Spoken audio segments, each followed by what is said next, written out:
Hey, this is Alan Robert from Life of Agony, and you're listening to Thunder Underground. Welcome to episode 293 of the Thunder Underground podcast. Trent and Jason here as always, and this week we've got a very good one because we've got Alan Robert of Life of Agony returning to the podcast. What do you think about that? I love it. Talk about an honor to have the very Mr. Chill Alan Robert back on the show from one of our favorite bands. Life is good. I don't know what else to say. That's right. What can you say? Well, I know what I can say is check this out. Alan Robert was on this on this podcast on episode 235. That was October 24th. Nice. 2019 is when we released that. Yeah. So almost a year to the day. It'll be October 28th, 2020 when this comes out. So the same week, basically. Right. A year later, we've got him back. And not only that, it's Halloween week. Exactly. And if you don't know what that has to do with anything, it's because of his beauty of horror. It seems like maybe next year when he said his next, Halloween-themed thing coming out, we'll get him back. Yeah, maybe that'll fine. be maybe great. Our new thing. We definitely have Alan Robert in October every year. Yes, let's do that. Yeah. Well, we're going to talk more about Alan Robert stuff and, of course, talk to Alan Robert here in a bit. A few other things, but first we need to let you know that we're sponsored by MedFarm. It's a dispensary located in Broken Arrow, Oklahoma, 24683 East Highway 51. They've got a great selection, and you can check it all out online at leafly.com. You can also check out their website, medfarmok.com. That's PHARM. Follow them on Instagram, medfarmok, and Facebook is medfarm. They're always running specials, so follow their social media so you don't miss any of that. And one of their specials that is always running is if you mention Thunder Underground, they'll give you 10% off your first order, which is very cool. And above all else, they are cannabis with a cause. 30% of their proceeds are going to build no-kill animal shelters. That's a great cause that I can't stress enough that it's worth your drive of an extra 10 or 15 minutes from wherever you're at in the Tulsa area to get over there and buy from them. So a third of what you're paying is going to something cool and very well needed. So a huge thank you to MedFarm for that and for sponsoring our podcast. Also, hellhothotsauce.com. I was about to say .com, but hey, you go. Do you, man. I just got on a roll. You're the sponsor guy. Fuck me. I'm not going to cut that out because that's funny. But I meant to say hella hot sauce, and then the .com rolled off the tongue. So now you know their website. There you go. Yeah. They're a small mom and pop style company located in the San Francisco Bay Area. They make small batch artisan hot sauces, and you know where you can check them all out, and that's hellhothotsauce.com. They've got several sauces to choose from, and they've also got some collaborations that they do with musicians, rock artists. They've done one with Ghoul called Brain Jerk, and they've also done one with Florida Frank from Hatebreed called Florida Frank's Florida Heat. When we had Florida Frank on the podcast, he talked about how that all came together. So get on their website, check them out. If you're in the California or the West Coast area, they sell them a lot of stores over there. If you're anywhere else, hit them up on their website and check out some of this sauce because it'll burn you, but it's great flavorful stuff. We love it. So check out Hella Hot Sauce. Also, Sunset Tattoo, a tattoo shop in Tulsa, Oklahoma, located at 3416 East 15th Street. Get over there or give them a call, shoot them a message so you can set up a time to talk about what work you need to have done. Jake and his crew have over 25 years of experience. They're state licensed. They are mother approved, and their tattoos are done good and proper. You can check out all their work on their Facebook, Sunset Tattoo Tulsa, and their Instagram is also at Sunset Tattoo Tulsa. So give them a call, get over there, and tell them Thunder Underground sent you. Finally, we've got DEB Concerts, a promoter located in Tulsa, Oklahoma, who brings a ton of great shows to the downtown Tulsa area. They also book the Roadhouse stage at Rocklahoma every year. They've got a great show coming on December 12th. Lita Ford will be performing acoustically with Patrick Kennison. Something you don't want to miss because you don't get the opportunity to see Lita Ford acoustic that often. The show will also feature Palandria acoustic as well. Full band, I believe. So get on debconcerts.com to find out ticket info and to be kept up to date on any of the future shows or any shows that were postponed. We'll also keep you up to date here as well. Ideal Barroom is where that's at, and the Lita Ford show will actually be hosted by Eddie Trunk. He hosts most of the shows out there, so it'll be good to see him back. I know he hasn't done the last couple shows they've done during the pandemic for obvious reasons, because it's harder to travel, but Eddie will be back in December, so get out there and don't miss that one.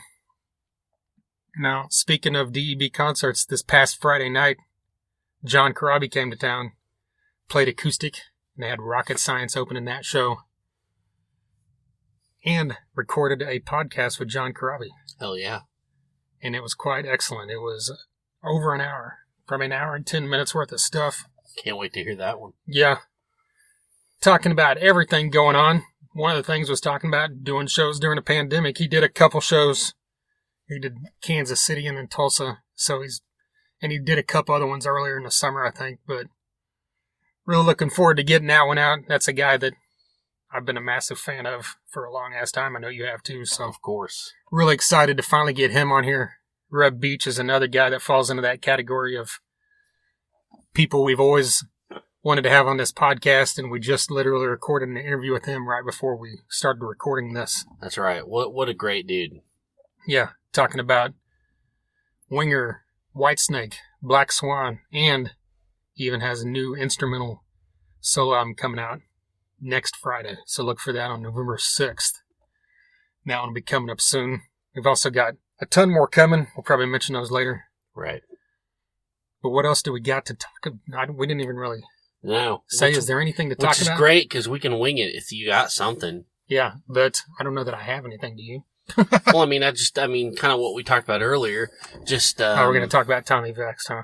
Oh, God. Well, anyways. Hey, we love Tommy Vex music. It's cool. Yeah, no, it doesn't matter. It doesn't fucking matter, whatever. You know, like I said. That's the subject. People can do what they want. And if you got a problem with it, that's your fucking problem. Like I said, fucking James Hetfield's probably voting for Trump, so whatever. And it doesn't matter, who I'm voting for. I don't care if you're voting for Trump or Biden. You're both wrong. Okay, go on. Jesus Christ. Yeah, well, who's wronger? But anyways. They're evenly wronger. Go on. Oh, my God.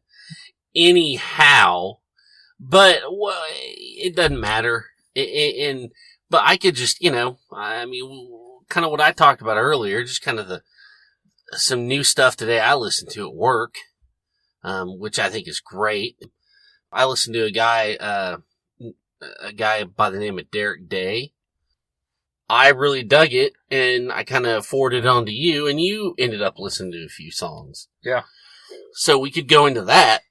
I mean, what did you think? I dug it. Like you said, it's something a little different. It wasn't a carbon copy type thing of anything out there. It had elements of stuff, and it was cool. When it started, I thought, well, maybe this is an instrumental guitar thing. Right. The first song you had sent, and then it went into what it was, and I'm like, this almost has like a funk vibe. Then it had like it almost reminded me of the Darkness at times, and then then there was like a weird Marilyn Manson vibe at times, and then it was all just kind of mixed together. He'll go into that falsetto. Yeah.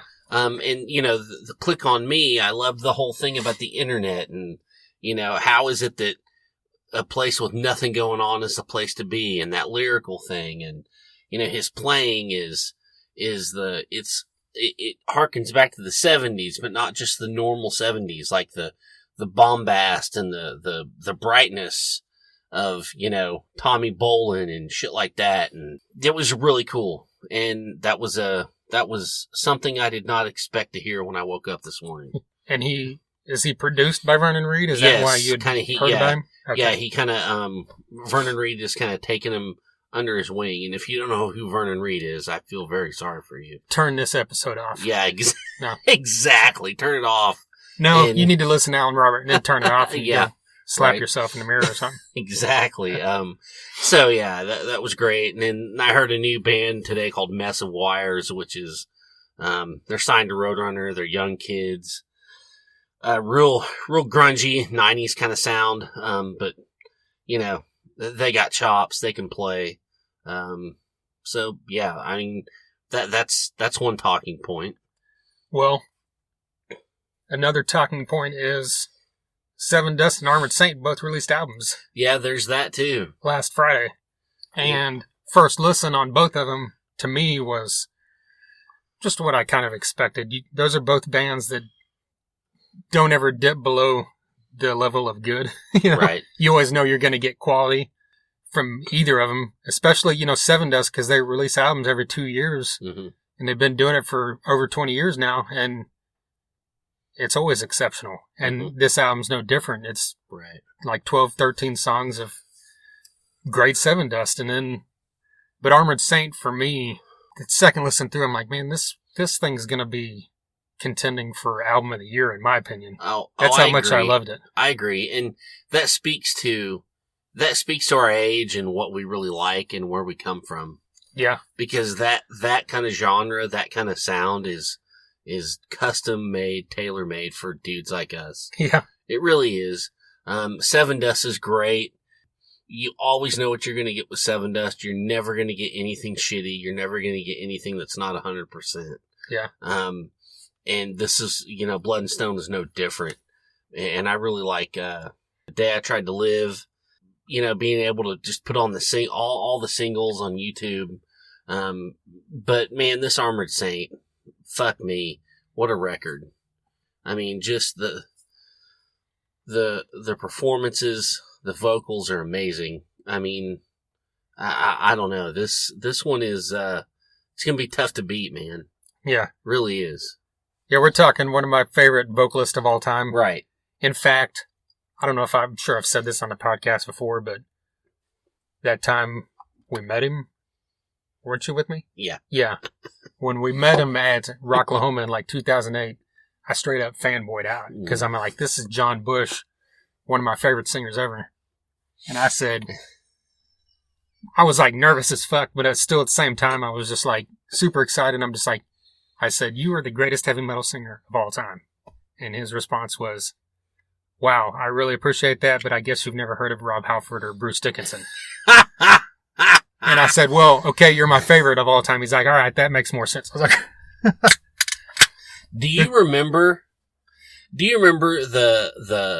crowd wrangler bitch that was like working that meet and greet? She was the biggest bitch in the fucking world. I forgot all about that. She was so mean to goddamn everybody. And I don't like to get off on calling people, women, anybody bitches, but she was a fucking bitch. Fuck her, wherever she's at. I hope she works at a Casey's somewhere in fucking Indiana, because she sucked and she was mean. Well, I know it's a different company running it now because I've worked with those people, and so there's better people doing that stuff now. When Right? we went through the Blackstone Cherry one, last year. Well, see, this was way back when Rocklahoma was not really. It was a wild, wild west. 2008. Yeah. There were still swinger parties going on in the tents way in the back of the campgrounds and shit. Yeah. Just fucked up shit going on. Back when you could bring your pets. I mean, just terrible shit. Fuck them. Right. So anyways, yeah, she sucked ass. The point of all that is you need to check out that Armored Saint album and that Seven Dust album. Yes, yeah, check all these albums out. Yeah, I mean, it's great stuff, and we'll definitely be talking about those again on our Best of 2020 episode, I'm sure. And another one that's coming out next week is Alter Bridge has a new EP coming out, and we just recorded a video review that'll be on our YouTube channel. I believe it should be on there by the time you're hearing this. If not, it's going to be on there in the next day or two. So subscribe to us at The Thunder Underground. It's called Walk the Sky 2.0. It's got 6 live tracks, and they're all from the album Walk the Sky that came out last year. All great songs, and it also kicks off with a brand new song that they actually recorded in the last few months. It's not a B-side or anything. It's a brand new track called Last Rites, which has the vibe that, lyrically, it's kind of about the times and everything. So, and it's, classic, memorable Alter Bridge. So check out our video on what we talk about that. But yeah, I can't think of much else. I went to the World Series, but that's not anything to do with music. Yeah, but hey, go you. That's awesome. Yeah, 2 games, and since it was at the neutral site in Dallas, at the brand new Texas Rangers Stadium, got the chance to go down there and just, I know the Mets aren't going to be in there anytime soon, probably. And even if they are, it'll probably be in New York or whatever other city they're playing. So the fact that it was only 4 hours away, had to make that trip. Made it with Kevin Graham, who you've heard that name on this podcast multiple times because he is a diehard fan of hard rock and heavy metal as well. So that's my tie into music there, I guess. So I guess moving into the Alan Roberts stuff. Like Jason mentioned up front, The Beauty of Horror is his coloring book series that's been out for several years now. He's on the 4th edition of the main full book. He's also got other smaller stuff that comes out, like he's got the Haunt This journal that we talk about. Right. Which is, I think that just came out recently as well. Which is very cool. And he's doing a lot of stuff with that. So if you're into art or coloring at all, this is kind of like he speaks about here, and I think he spoke about it last year when we talked to him. There wasn't anything really, at least on a mainstream level, that you could find that was out there dealing with the genre of like, you know, horror and gore and that kind of thing. It was always bright unicorns and, you know, love life, whatever kind of stuff, you know. And so Alan Robert kind of filled a niche, and it's kind of worked for him because he's at all these horror conventions. Well, obviously not this year, but, you know, when that's going on. Yeah. Kind of made him a name for himself in that world. And I mean, we already knew he's a great artist because if you're a Life of Agony fan, you knew that he has handled all their stuff throughout the years. And he, posted that image recently of the conceptual drawing, I guess, for the Ugly cover. Ugly, yeah. When it was the 25th anniversary. Which is a great fucking record. Yeah. I mean, we don't need to go into that, or do we? I don't know. Let's go into it. Man. Well, we kind of go into it with him a little bit.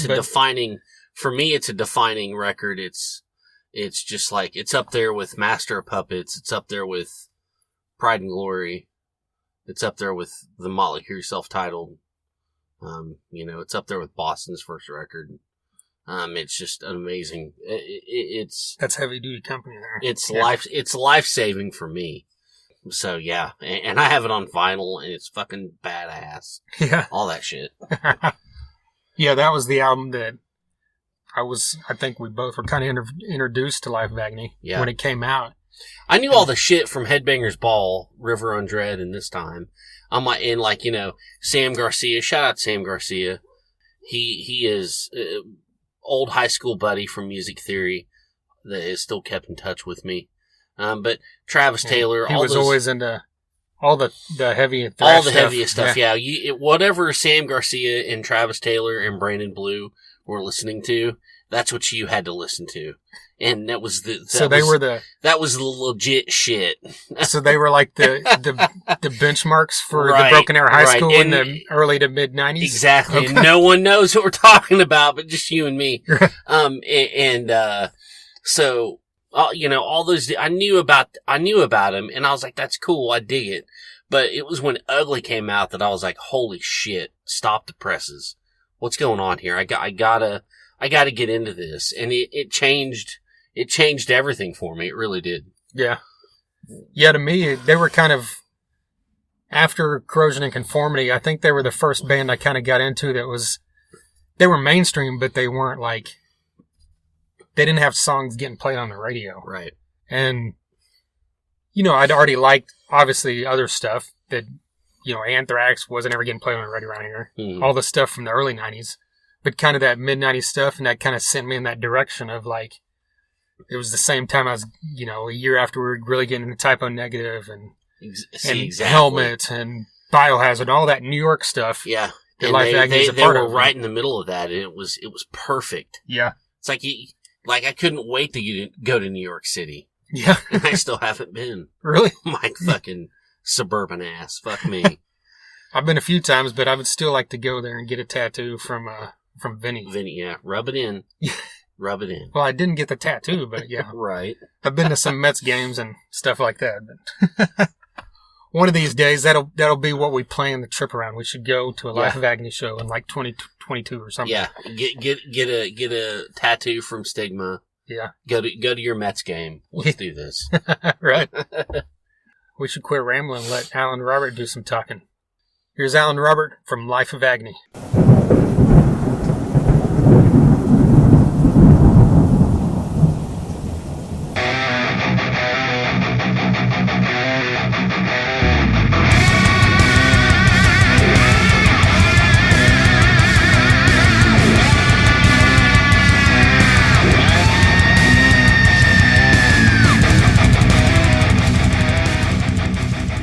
all our touring plans got moved to next year, and we're hoping that those happen, but we'll see. Yeah. We were gonna leave on March 13th, Friday 13th, to start our U.S. tour, and that was the day everything shut down. So we actually never left home. Right. Wow. Just kind of jumping into the current stuff, you've got the fourth edition of Beauty of Horror out and the Haunt This Journal both came out recently. Like, what's the difference between the Haunt This Journal compared to the books? Well, the coloring book series is completely different. Actually, the journal, it was funny because the publisher came to me and they said, "Would you want to do a Beauty of Horror journal, guided journal?" And I didn't know what a guided journal was. I just thought they wanted to put, like some artwork on the cover and the back cover, and have it to be like a lined, um, 200-page journal that you could just write your thoughts into. And they gave me a deadline for it, and that deadline was creeping up, and I had done a cover for it, and they said, "Oh, no, no, every page has to have a prompt." Wow. And I was about to leave on tour, and like I said, I would have totally blew that deadline out of the water, and COVID happened, and then I actually got to wrap my head around what they were talking about. And these guided journals, I don't know what year you guys grew up in, but um, I was born 71, and I guess when I was about 7 or 8, they had these books called the anti-coloring book, and there was a whole series of them, and basically every page kind of inspired you to draw something or write something creative. What are you going to look like in the future, and all this stuff. And me and my sister love them. But nowadays they took that idea and they made these guided journals where you can destroy the book with every page. There's books called Create This Book and Wreck This Journal. So this is kind of like the horror version of that. This is the Beauty of Horror Haunt This Journal, and every page kind of inspires you to connect with spirits and creep yourself out, and it's a lot of fun. There's a Ouija board in it, um, and all kinds of stuff to really, when you're alone at night and you're scared to go to bed, and you're thinking about what did I do in this book. That's the whole vibe. Right. Yeah, I was looking at some of the stills in the tell your friends a scary story holding a flashlight to your face. I mean, now because of that, a lot of kids or a lot of people are just going to make up their own scary stories. So it really Yeah. kind of tips off creativity. Yeah, absolutely. And there's some stuff in here that we tried out with my family as I was writing the book.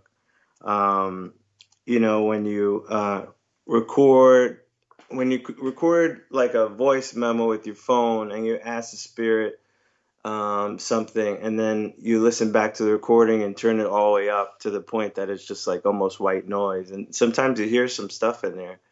Um, so there's some cool stuff like that, and it kind of reminds me of like when last year when Life of Agony, we filmed our lay down video in this real haunted house in Jersey. It's called White Hill Mansion in Fieldsboro, New Jersey, and someone was murdered in the basement, and you just knew there was entities in this house. You could feel it under your skin, and that's what this book tries to do, is really connect with that feeling.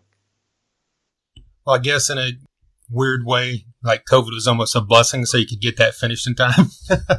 Oh my God, I haven't stopped. That's the thing, Yeah. like between the Haunt This Journal and Beauty of Horror 4, which was so much fun to draw because number one, it's every page is a parody of a horror movie that I grew up on.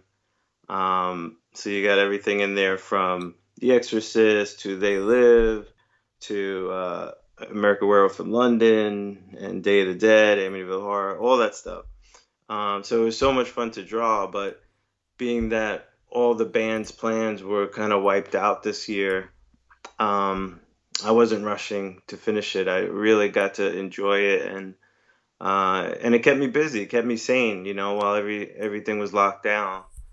Gave me a purpose to do something every day to wake up to, and be creative. So it was awesome, actually. How long is the process of like one drawing and then or the entire collection? I mean, from start to finish, or does it just vary? It just depends on where your inspiration's at. Well, day one and day two are like that's the hardest hurdle, because it's like, okay, what's this book about? What I make my long list of things that I want to draw, and then it's just kind of like doing all the research to get all the little details right. And it takes a while. It takes about a week and a half to really get into a groove to draw a book for me. And these larger books, I've done some smaller books, but the larger books are almost 90 pages. So uh, once you get a good 20 pages done, then you could kind of see where it's going to go. But I'd say I do a page a day, without, killing anybody. Um, like if I'm on deadlines in between tours, I'll try and get up to 2, 3 pages a day, and I completely burn myself out like that. Well, obviously, with the new one, you got the inspiration from, like you said, classic horror movies. But where do you get the inspiration from if you're just sitting down to come up with, just something out of your head, basically? Well, every book so far has had a theme, so it's really it's one thing for me to really just figure out what I'm gonna want to spend many months drawing, without losing steam, because it is a lot of images, and I really want to have fun with it, and I want the people that are coloring it to be inspired too. So it really is a labor of love, and so coming up with the idea for the theme of the book is almost everything, because that's like the jump off point. So like book one of The Beauty of Horror was, I just set out to make the ultimate horror coloring book, because one didn't exist at the time. This was going back 2016, and all the adult coloring books out there were flowers and mandalas and nature stuff, and there was nothing for me to color in. So I wanted to make my own coloring book. So yeah, thankfully that became a big hit, and it allowed me to really dive into the world of the creatures and the monsters that I created in the first book. And I created this little ghoul character named Ghouliana, and she kind of took over the series. Um, and so the second book went into her haunted mansion and all of her spooky relatives and undead creatures and things that she's been collecting over the years. So that was called Ghouliana's Creepatorium. And then part three went into like a whole haunted playgrounds vibe with carnivals and clowns and rides and all that kinds of stuff. So part four, like I said, is just like basically Guliana and all her undead friends are recreating famous horror scenes. So for me, it was like the ultimate experience. I got to, put all my favorites in there. I noticed in your post about the anniversary of Ugly, you kind of had some drawings of the like some early drawings of the artwork. Have you ever thought of a book of drawings related to Life of Agony, like in a more formal sense? Yeah, we've been talking about a bunch of things like that, Yeah. because I have so many things saved over the years. I'm one of those pack rats that just saves everything, and all the old flyers from the late 80s and early 90s, and I mean, I drew every t-shirt over the last 30 years. Wow. um, so it's been a lot. It's been a lot, and not only that, but I have all the original lyric sheets and um, lots of memorabilia. It would be nice to put that in one, coffee table book one day. Last time we talked to you was about a year ago, and you had talked about all the fans you had gained outside of Life Agony through like the horror conventions and everything. And I've noticed, like your post the other day saying that they're now like displayed in Whole Foods and in Target, and Jason's seen them in Walmart and stuff. So it's kind of like really taken off. So that's really cool to see. Yeah, it's been great. And what really has given the beauty horror such momentum is all the people coloring it. I'm only doing half the job. I'm just doing all the line work. It's the people that constantly, every day, just putting all their creativity into these pages with their color work and bringing them to life. That's what is inspiring to me because, first of all, it's everywhere. It's on all the social media platforms, um, and people are having so much fun with it. I didn't realize there were so many horror fans that like the color, um, but there are, and they're fantastic. I can't color like that, you know. As far as Life Agony goes, I mean, Sound of Scars came out almost right about a year ago. Like when you look back at it being out now for a year, as far as like the critical reception and everything was high. Like, what are your thoughts now where it sets and far in your catalog? It's definitely one of my favorite, if not my favorite album that we've done. Um, I wish we could have been out all this year supporting it, but such is life. Right. But even even the couple of tours that we did at the end of 2019, when we started to introduce some of the new material, fans really, really loved it. Um, some great circle pits for Empty Hole in some live videos you could see online. But yeah, we got back to, you know, making music as a group that we just put our heart and soul into, and it really continued the story of River Undread. And it was just so kind of cosmic that it came out basically 26 years to the day apart. Well, I know it's kind of probably early talk as well, but have you guys like had any conversations about the next album? Sure, we talk all the time, and you know, while everyone's filling up their lives with, things that keep them occupied, that's definitely on our minds too.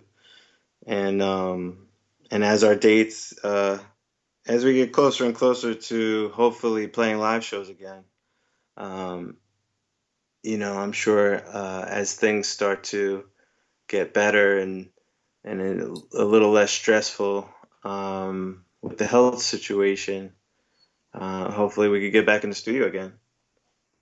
And as far as anniversaries go, it was just the anniversary of Ugly as well. And I mean, that's my personal favorite album of yours. I think it's Jason's as well. Love Speaking it. on half of him. But like looking back on that as well, like 25 years later, do you like what kind of memories do you have, at least as far as the writing and recording goes of that album? Ugly was a tough one, man. It was like it was a rocky part of the band's history, I think, and we were experimental. We tried a new producer. There was a lot of things going on at that time. So for me, um, there's a handful of songs on that record that I absolutely love, and I actually we still play them live, like songs like Lost at 22 and Other Side of the River. Those have been like staples in our set all these years. But there's a lot of songs on that record that we hardly ever played it. Maybe we never played them at all.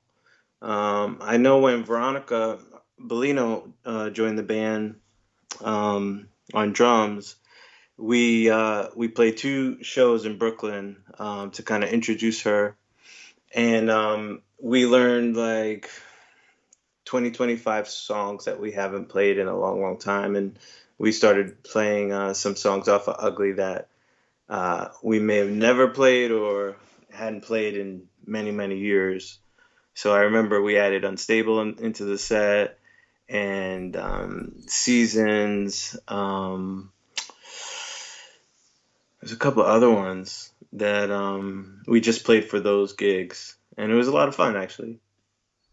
Was it difficult at all, just pulling those back out and kind of getting familiar with them again? I think once you start going back to the old records and just listening again, because I'm not one to go and listen to our own stuff, Yeah. so just that experience alone is kind of foreign to me.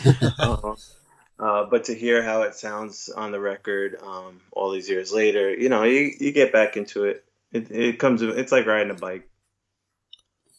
Well, I've got a question about Other Side of the River. Like I might be off base with this, but I always, since River's in the title and it's the song's lyrically about suicide, I always kind of assumed it was a continuation of the story from River Runs Red. Does it fall into place with that and Sound of Scars and that whole story, or is it like kind of a standalone thing? Yeah, I think that one's a standalone. It was more about it's almost like a suicide pact gone wrong, where one person survives. Um, yeah, it was written shortly after River Unshred, though. It was like one of the first ones we wrote for Ugly. Something else I always kind of wondered is one thing I've always loved about Life of Agony is the fact that every album, your guys' sound has shifted a little bit. And like early on when you guys did that with Ugly, since that Mhm. was the first time people, heard that happen, did you notice any backlash from fans at all? Because to me, I didn't think one way or the other, because Ugly's kind of where I got introduced to you guys, and then I went backwards. Oh yeah, we got slammed for that one. It was like, this isn't River on Dread. What the hell is this? But we did that with every record, so it's kind of fun for us. But these things they kind of grow over time, because now, like you guys are saying, it's one of your favorite records of the catalog, and um, time has a way of doing that. And like I said, there's a lot of songs on there that we play, most shows, and they've become classic LOA songs. And even at the time, even though it was very different than River Run Dread, those songs worked well um, in a complementary way to the Rivers material. We would play Lost to 22 and then go into um, I Regret, and then shift it to this time. In the set, somehow it all worked. We have all these different styles, and at the end of the day, a good song is a good song, um, and they have a lot of different messages and intensities, and I think that's part of what makes a good live set is having all those dynamics.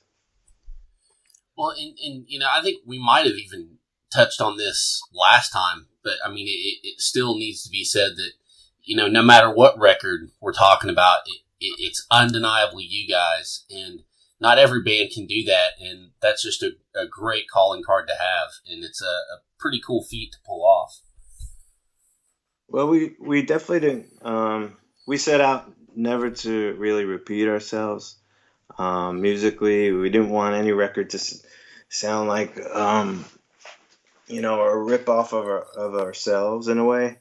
And even Sound of Scars, even though it's a continuation of River on Dread, um, the storyline and the narrative um, musically is very different, and there's you could hear the maturity in it, I think, and when we went into it knowing that it was going to be a continuation of River on Tread, um, we purposely weren't trying to, recreate who we were at 18 years old. We didn't want to force anything. This was a very organic record, The Sound of Scars, and it all came very naturally, and it flowed, um, from a very real place. When you're writing music now, like for The Sound of Scars, for instance, like obviously lyrical content in your mind will change definitely from when you're around 20 to when you're in your mid to late 40s. But like, how does your approach to music change over that time period? Well, I think that being that we're a live rock band, basically, we have so much experience with the live show, and I think we know when certain musical parts are going to work in the live environment and which ones won't. Which pieces of music that are great to like lay on your bed with headphones and just zone out to. We have parts like that too.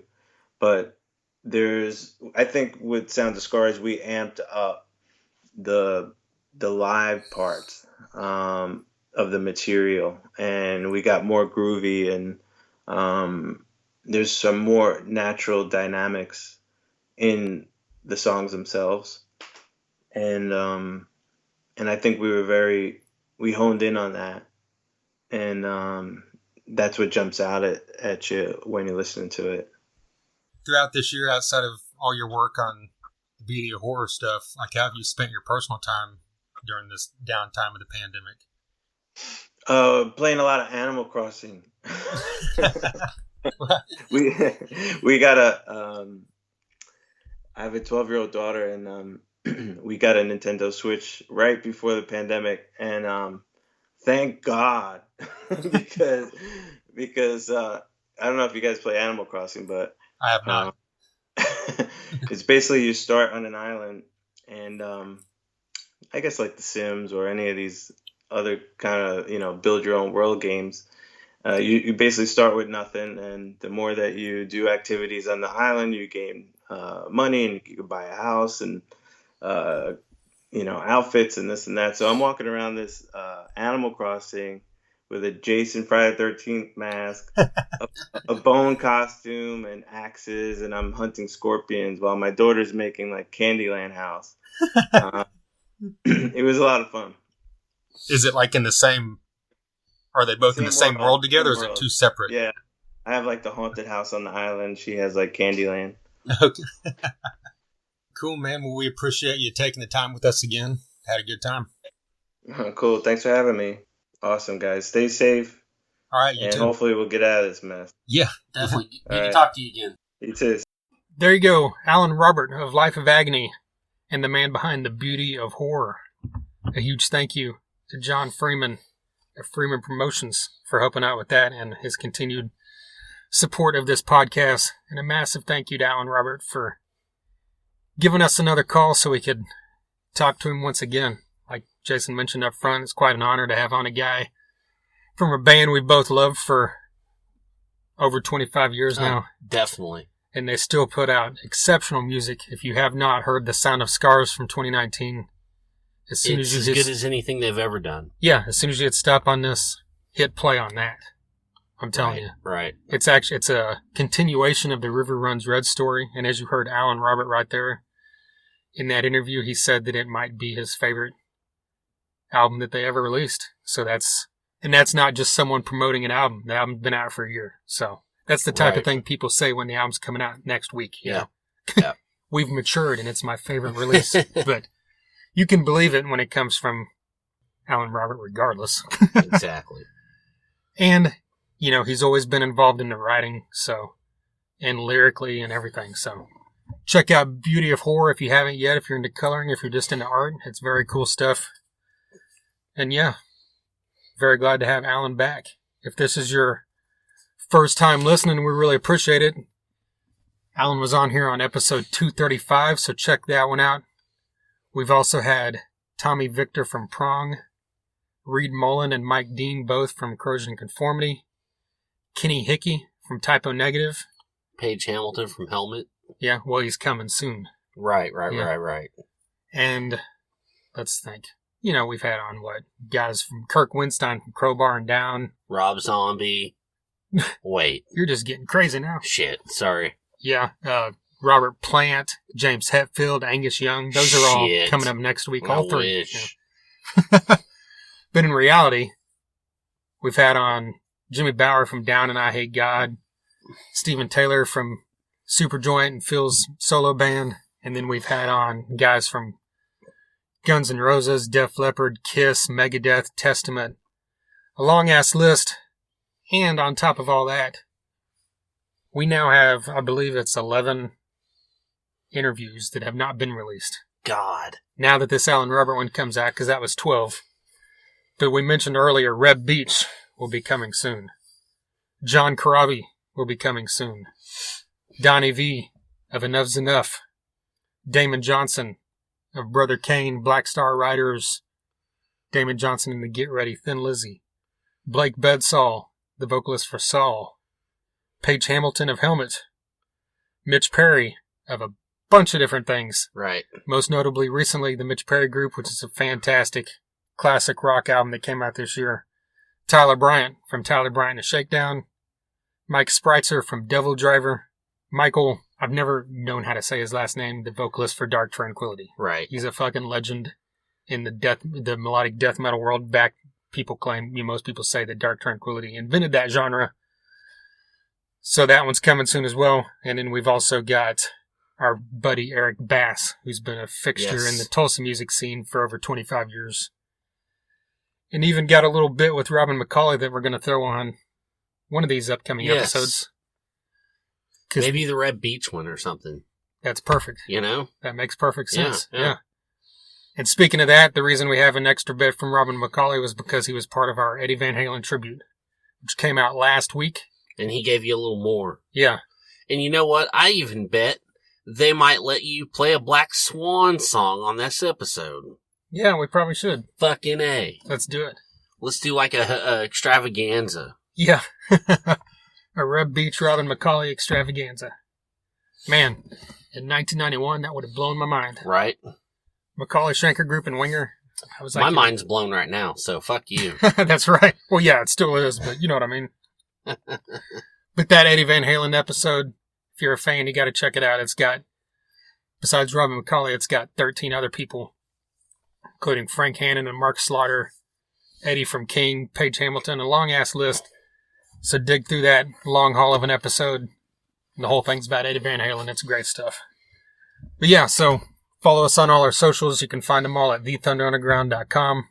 Click like, share, whatever you see. If you like it or share it, that's an easy, free way to help us out. You can also buy merch from us at thethunderunderground.com. Or you can message us on Facebook or email us at thethunderunderground@gmail.com. Wherever. We appreciate it. And I guess that covers it. You can find us on all social or all podcast platforms and listen there. Once again, thanks to Freeman Promotions, Alan Robert, MedFarm, DEB Concerts, Sunset Tattoo, and Hella Hot Hot Sauce. And until next time. Thunder Underground, y'all.